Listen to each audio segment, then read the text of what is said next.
My journey with Jesus started a long time ago.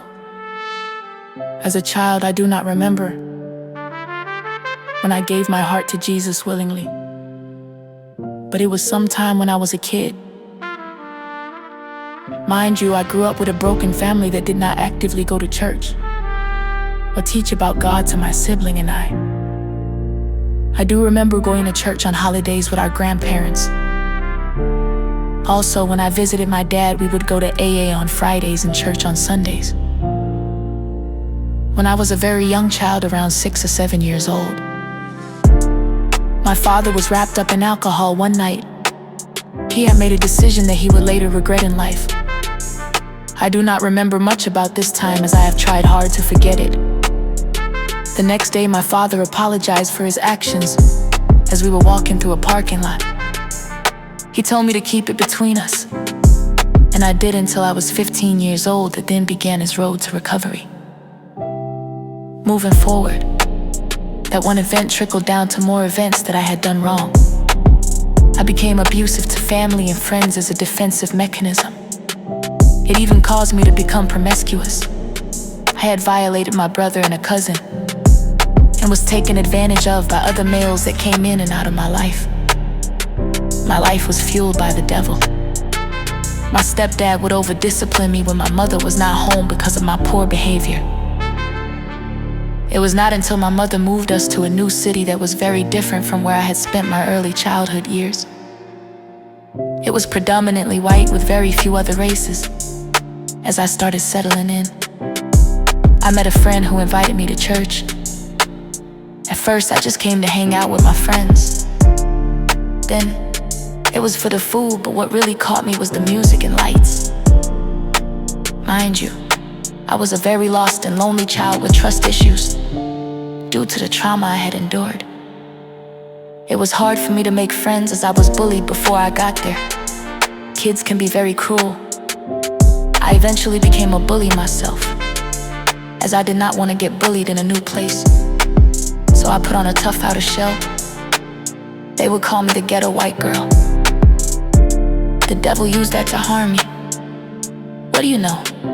Somewhere there was a seed planted years ago that I was gonna be called to be an ambassador for diverse cultures.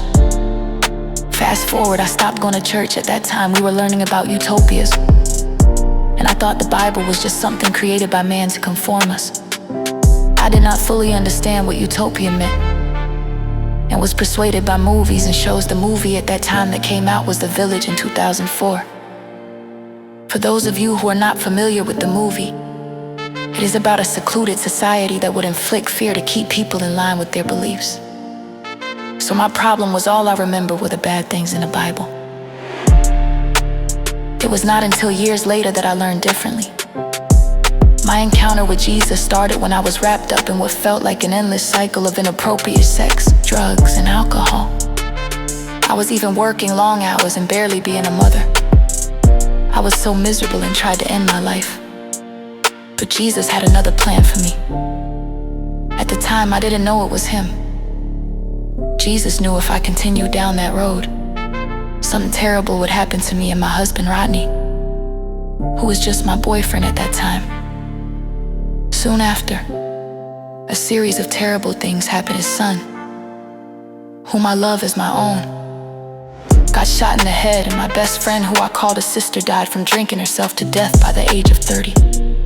I realized if I did not stop, I would be next. Not to mention the poor choices I made when we would be fighting, which were fueled by drugs and alcohol.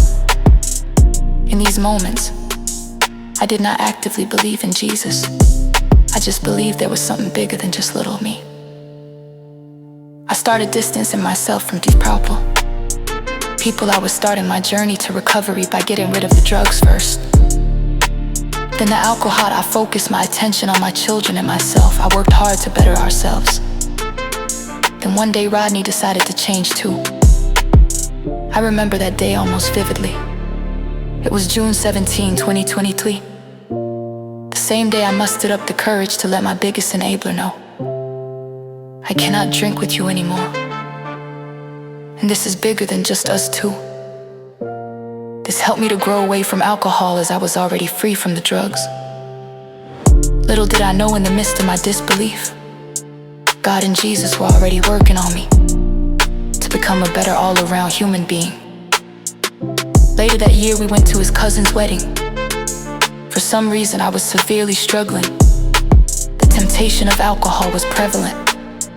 Not to mention, I really wanted us to have a beautiful wedding too. Not as extravagant, but beautiful. I was at war with myself. The next day I tried to talk to Rodney and he just was not listening. I felt so alone and tried to kill myself again. This time I called the authorities for help. I knew then I needed more than just myself and family.